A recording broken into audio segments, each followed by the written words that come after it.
Brad, how would you just evaluate your day before I guess we get into specifics, and how was it from the market standpoint? Well, we're happy with what we got accomplished. I think a big thing to remember is, the last, strategically, we may have had to change gears a little bit the last 3 weeks with our injuries on the defense. So when you're sitting here and saying, okay, if you are going to look to add to your team and you've got specific assets to use, what's the best way to use them? And when we were, hit with injuries on the blue line, because when you look at it, we've lost 2 top 4 defensemen, and over the course of the year, 3 top 6. When you look at Musso being out, the last 3 weeks, we've really tried to put a focus on looking at our defense and looking at fits, cost-effective fits, but also certain jobs that they can do. And so, in Eric's case,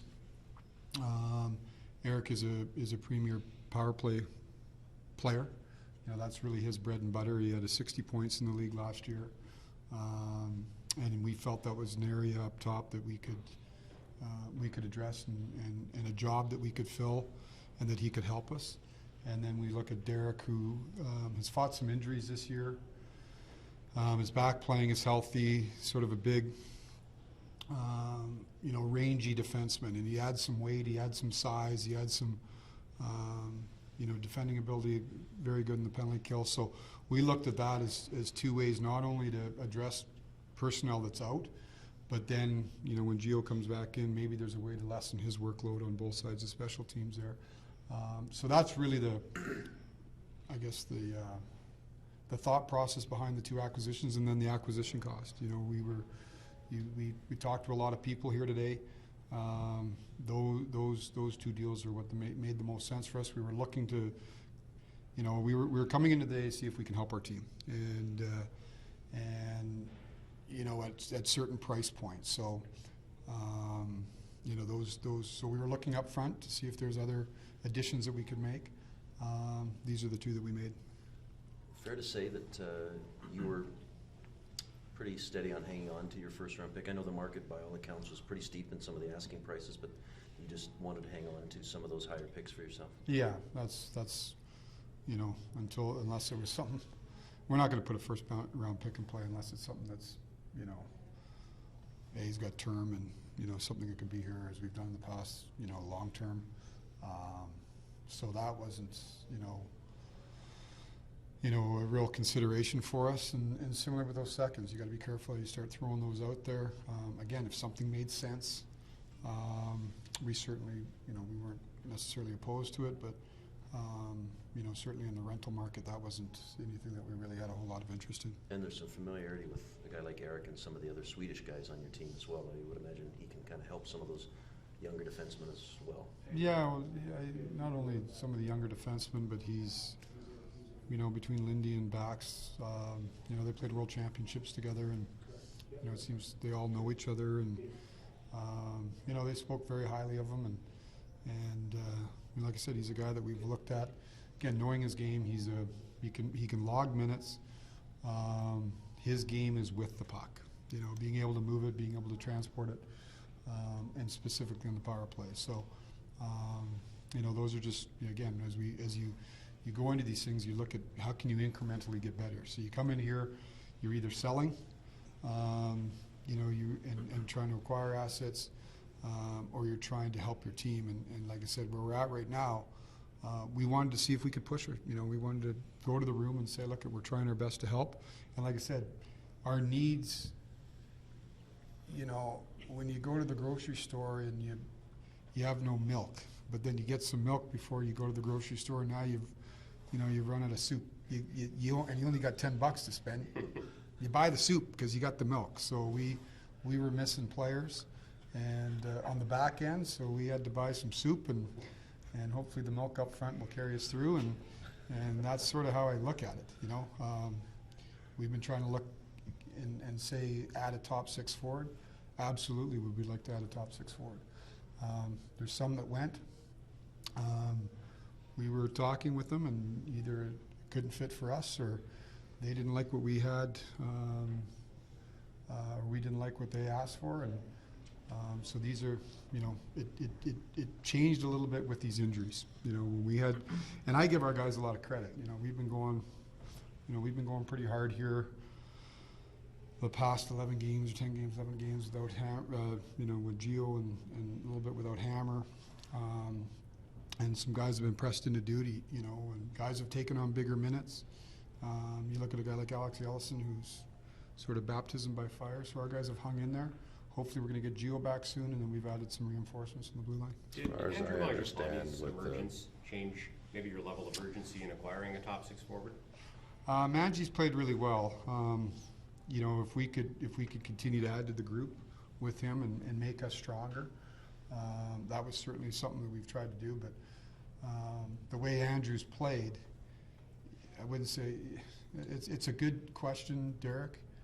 It's he certainly has started to carry a lot of load in an area that we needed. But again, still a young player. It was an area, if we could add some more scoring, a little bit more experience, and it was something we were trying to do, but Andrew's done a really good job. And so I would say that it lessened maybe the need a little bit, but part of that was, you know, we felt we needed to add on the blue line. Is there an interest, knowing how you feel about your overall feeling about rentals, is there an interest in possibly extending one or two of these UFAs? That's always the, you know, those options are always there, Jermaine. We'll give it a little bit of time. We'll see the whites of their eyes and get to know them and watch them over the course of the next year. That's certainly always an option. You know, and these are relatively young guys yet, and but certainly that's you know, that's a consideration. First and foremost, it was to bring in and see if we could, you know, add some support to the group that's already here. And Eric is a left shot, obviously, but has some history playing on the right side as well. He's played a lot of right side. Played a ton of right side last year. Very comfortable on the right side. Has played it a lot in the NHL. A lot of it internationally. So he's comfortable on either side. So that played a big part of it. You know, when you look at, you know, Bros has been over there, Hammer out, and you balance it of saying, okay, there's X amount of player that shoots right here, and here's what he costs, or try to get the best player at the best price. And the fact, you know, I as you guys know, I'm a big believer in the lefty righty, but again, his ability to move pucks, his ability to play in the PP, we thought was an area that we wanted to see if we could shore up, and knowing that he can play the right side made sense for us. Brad, is there some value to you that both these guys come from organizations who have either been around winning or people who have done a lot of winning? Absolutely, yeah, absolutely. And you know, Derek was, like I said, to me, his trajectory's been good. I mean, he's played with Doughty a ton, and you know, that he's been around those teams. They won cups. Like I said, he's been felled a little bit this year. He got his back issues, and we did a lot of homework, and it really flared up over the summer. And he had a tough start to the year where he wasn't playing. He's been, you know, playing a lot lately, but he certainly has been around that organization, been around guys that have won championships, and Eric the same. I mean, there's still a lot of guys in Chicago that were there. But you know, as I told both of them on the phone, the reason we got him here is we're trying to make a push.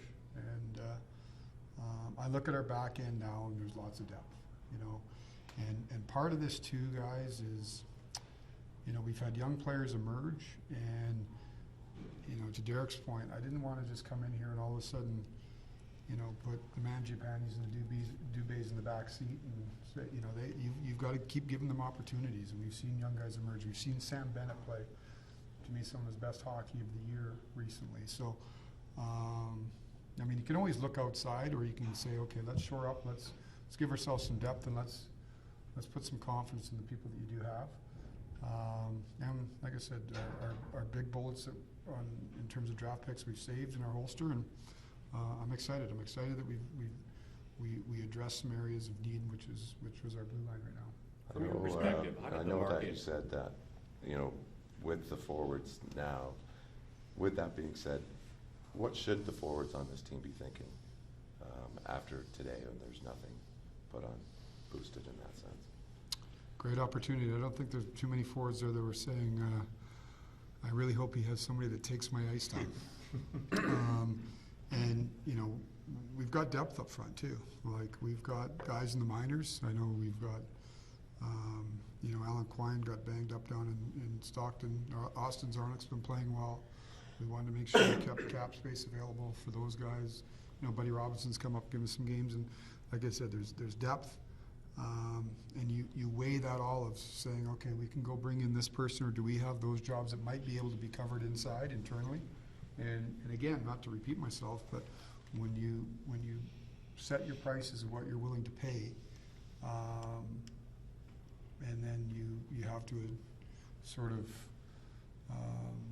account for or sort of put those towards your back end. You know, I didn't want to be coming out here spending 6 and 7 picks for and maybe not improving your team. Adding people, but maybe not improving your team. The imported cheese is expensive in the grocery store. Very expensive.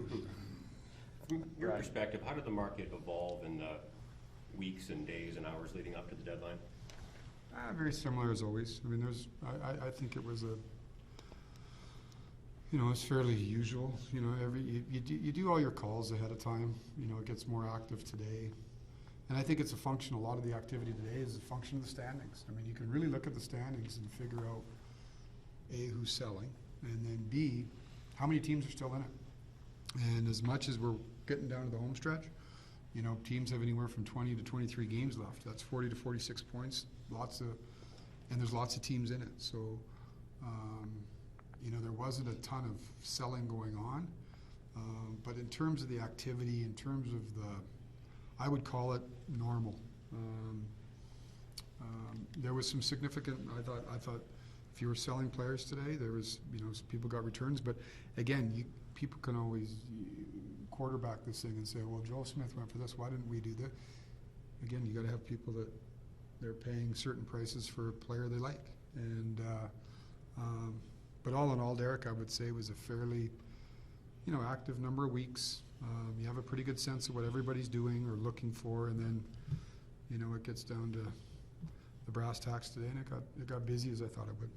Brandon, I'm you don't assuming- often get a 60-point defenseman for a third rounder. Where do you sense the kind of fall off has been offensively for Gustafson this year? From last year? Yeah.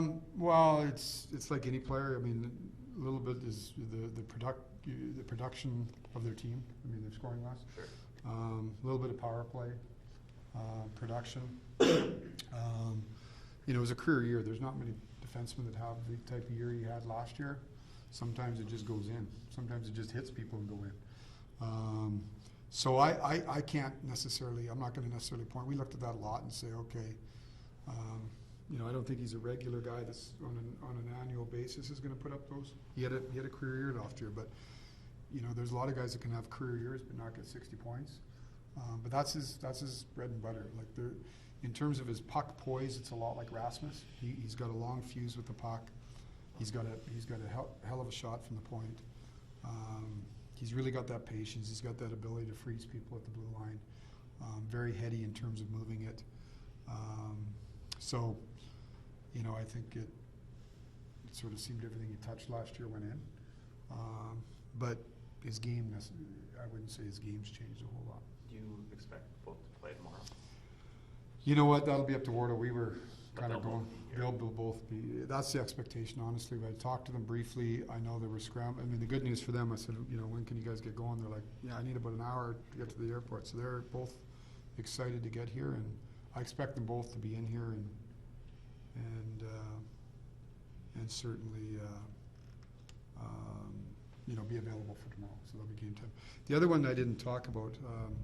I don't know if we've sent it out yet, but we made a third transaction today. Is we traded Brandon Davidson to San Jose for future considerations, and really the reason behind that is acquiring these two defensemen. There was a lot of bodies, and to have Brandon here with the injuries beforehand, we didn't waive Brandon because we didn't know. You know, with two guys out, we had to carry 7. You know, with the bodies that we do have and where Brandon sat in the depth chart, we wanted to give him an opportunity to play. San Jose was looking for you know, him to come in here, so we traded him for futures.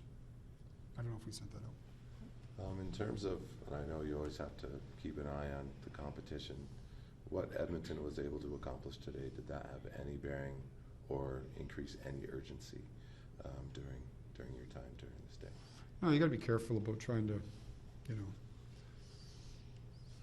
know, do something just because somebody else did something. There's lots of moves around the league. We had, you know, we knew what we wanted to try to accomplish. We were able to, like I said, deepen our blue line. Tried to do some other things. Weren't able to get there on a couple things, but no, we don't base necessarily what we're doing. But you keep an eye on what's going on around you, Jermaine. That's just only natural. But you know, it wasn't because anybody did this that we felt that we had to do that. I know for your management group and for your scouting staff, a lot of work goes into preparing for this day. Is it a relief that it's over now? I mean, I don't know if it's a relief. You always, you know, today, leading up to this, because it's a chance to improve your team, it's a chance to do some things. So we look forward to it. Our staff was real disciplined. There's nothing that necessarily happened out there that surprised us. You know, the players that were moving, we knew who was available. And like I said, there's lots of guys. There were some good players that moved that we had lots of interest in, and you know, whether it be not finding a fit or a match. So our guys were really dialed in terms of, you know, knowing what the market is and knowing what's out there. But no, I mean, today's always you look forward to it because it's a chance to help your team. And you know, the object here is to win, and that's what we want to try to do, is help our team win. And you know, hopefully this makes us better. We've kind of seen Giordano progress as we've watched practice. What about Hamannik? He's kind of out of sight, out of mind. Is there an update, and is it maybe a little bleaker than you initially? No, not bleaker, Scott. The timeline for him, that's a good point for raising it.